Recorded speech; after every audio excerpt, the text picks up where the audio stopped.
Assalamualaikum warahmatullahi wabarakatuh. Sahabat Nakoy, apa kabar? Hari ini saya doakan Anda dalam keadaan sehat, bahagia, dan juga sukses di atas rata-rata. Saya ingin membacakan literasi dari novel My Name is Nakoy dalam tema Wisuda Sarjana. Kulihat IPK terakhirku di kamar, tak terasa akhirnya aku akan meninggalkan tempat yang baik ini. Bangku masjid. Bagiku masjid bukan hanya tempat ibadah saja, namun masjid adalah tempat yang penuh dengan ide dan inspirasi bagiku. Disinilah aku belajar tentang kekuatan keyakinan, kesabaran, namun yang terpenting adalah keikhlasan. IPK terakhirku adalah 3,9, sebuah nilai yang menurut kampus adalah sangat baik. Semua yang kulakukan tidak semudah membalikan tangan. Aku mendapatkannya dengan kerja keras, belajar yang serius, dan selalu membangun komunikasi yang baik dengan semua pihak. Hari Sabtu ini akan ada wisuda. Itulah pertama kali emak dan bapak akan melihatku di kampus. Sejak aku kuliah sama sekali tidak pernah mengetahui daerah mana Ciputat. Tepatnya 2 hari lagi mereka akan datang. Karena tempatku yang tidak memungkinkan, keluargaku datang dari kampung. Yang pertama kali mereka datangi adalah Kang Ayat, saudaraku yang bekerja di Ancol sebagai tukang ojek. Ia akan menjadi tempat kedatangan pertama keluarga sebelum Ciputat. Ternyata emak dan bapak tidak berdua melihat wisudaku. Ikut juga kakek, nenek, saudara yang akhirnya berjumlah lebih dari 10 orang. Ketika mereka sampai di Ancol langsung bertemu dengan Kang Ayat. Wasakrim sebagai kakak dari bapak mengusulkan ke Kang Ayat bahwa ke Ciputat lebih baik naik bis sewa saja karena banyak orangnya. Namun Kang Ayat menjawab, kita naik umum saja, naik bis yang pernah dinaiki oleh anaknya Mang Supian katanya. Kenapa Ayat, kan charter aja enak cepet. Wasakrim menjawab, bener Wak, tapi kan kita harus merasakan apa yang diperjuangkan oleh ponakan Wasakrim, kata Kang Ayat. Oh kalau begitu kita semua setuju, Wasakrim sepakat. Akhirnya keluarga sepakat naik angkot dari Ancol menuju ke Terminal Senen. Bahkan kedua nenek ikut dalam acara tersebut. Nenek dari bapak yang dipanggil Mbok Tur, dan nenek dari emak yang disebut Matua. Aku ingin menceritakan tentang Matua. Walau emak kecil tinggal dan bekerja kepada Matua. Beliaulah yang menolong emak sampai emak menikah dan hidup bersama dengan bapak. Akhirnya angkot dari Ancol masuki Terminal Senen dipandu oleh Kang Ayat. Kita sekarang naik bis menuju Ciputat ya. Kang Ayat tampak seperti pemandu tur. Tubuhnya yang tegap terlihat gesit ketika mengantarkan satu persatu keluarga naik bis. Namanya Biang Lala 76 jurusan Senen Ciputat. Meluncur segera, lalu Kang Ayat berdiri di tengah lorong masjid sambil berkata,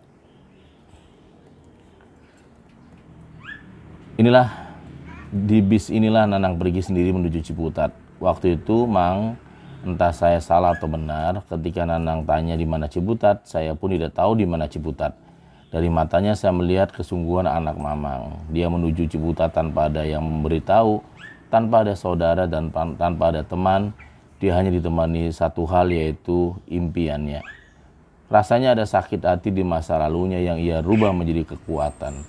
Entah apa itu, namanya saya percaya pasti dia punya mimpi yang kuat. Mengapa dia harus kuliah seperti yang kita ketahui Mamang dan Bibi. Panggilan kepada emak dan bapak dari Kang Ayat. Tidak membaca dan tidak menulis atau buta huruf, mungkin itulah yang menjadi semangat Nanang. Kang Ayat tetap saja bercerita sambil terlihat menangis kecil dan terlihat sesenggukan. Sementara para rombongan ikut menangis mendengar cerita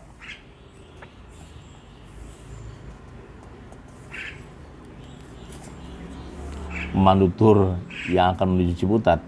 Sambil sesekali menggeser tubuhnya ketika ada penumpang naik bis, Kang Ayat tetap berdiri sambil melanjutkan ceritanya. Lihat di samping kita, Mang. Ini adalah Masjid Putih dikenal dengan Al-Azhar Blok M. Disinilah Nanang pertama kali turun dan salah jalan. Tempatnya nyasar karena ada yang memberitahu bahwa kalau ke kampus YIN bilangnya masjid dan dia turun di masjid ini. Nanang turun di sini setelah sholat zuhur, dia naik bis menuju Ciputat. Ya kurang lebih 3 tahun lalu ya Mang, kata Kang Ayat dan tanya bapak yang dari tadi membisu dan menangis bersama emak.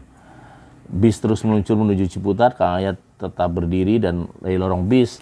Lalu bapak bertanya, ya duduk sini jangan berdiri terus. Kang Ayat menjawab, enggak apa-apa Mang, ini tidak seberapa dibandingkan perjuangan anak Mamang katanya.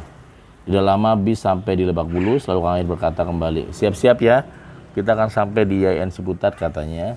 Benar saja, tidak sampai 20 menit bis sampai di depan kampus IAIN. Depan kampusnya ada tulisan IAIN Sarif Hidayatullah. Lalu kemudian ada suara masjid, kampus, Ciputat, ayo Ciputat turun. Suara kondektur bis menyadarkan semua keluargaku untuk turun satu persatu, dari nenek, kakek, sampai saudara lainnya. Mereka menatap kampus besar di hadapannya dan berkata, baru kali ini kita kesini ya Pak, disinilah anak kita berjuang tanpa kita ketahui dia makan apa dan bagaimana, kata Bapak menjawab, Wisma, saatnya kita syukuri doa dan perjuangan anak kita saja. Kang Ayat langsung memimpin menuju masjid mencariku. Tempat jam 7 pagi mereka sudah sampai di masjid. Aku sendiri sudah siap berdiri di depan masjid sejak 6 pagi. Menggunakan baju wisuda, toga hitam, bahkan Kang Ayat tidak mengenaliku karena banyaknya mahasiswa yang berbaur di depan masjid. Kutemui segera Kang Ayat dan mengantarkanku kepada keluarga yang menunggu di depan masjid. Kucium tangan kedua orang tuaku yang baru pertama kali ke Ciputat. Kucium tangan semua keluargaku. Aku berdiri di hadapan mereka dengan tegap dan berbeda. Nang, Bapak dan keluarga bangga dengan kamu, kata Bapak. Sementara yang lainnya menatap baju aneh yang baru mereka lihat. Nang, Wah, ini baju khusus wisuda. Aku menjelaskan tentang baju anehku. Tampak macet jalan Ciputat karena ada wisuda hari ini. Banyak keluarga yang datang. Tidak lama setelah keluarga berkumpul dan tampak dari jauh temanku datang, Rosyid dan Wawan.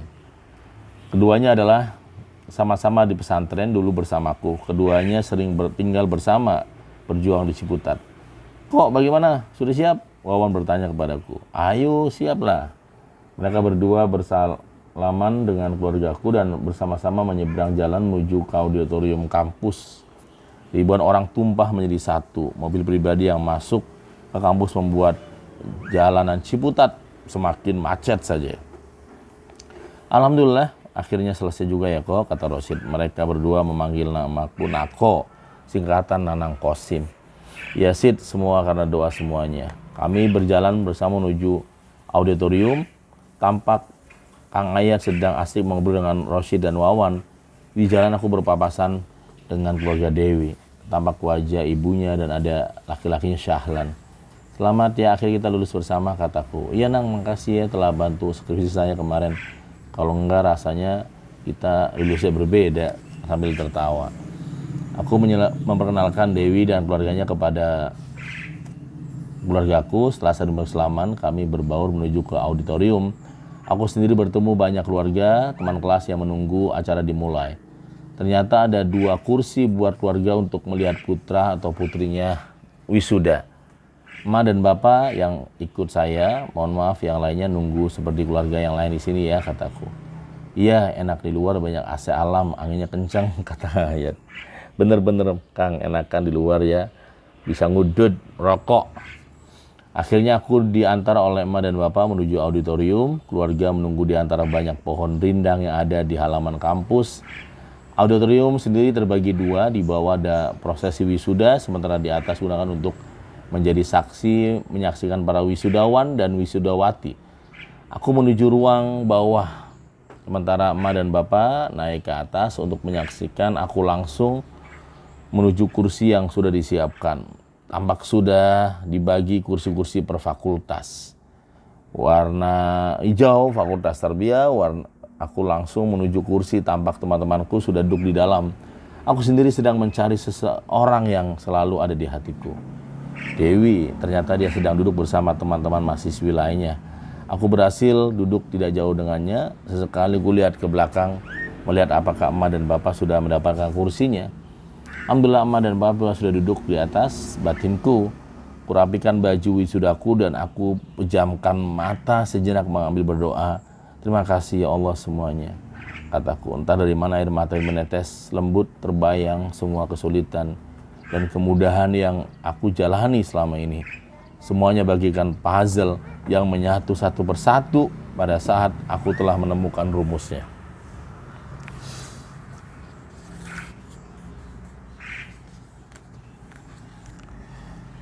Oke, itu wisuda bagian 1 ya. Kita akan ada wisuda bagian 2. Jangan lupa subscribe, like, komen, dan share. Terima kasih. Wassalamualaikum warahmatullahi wabarakatuh.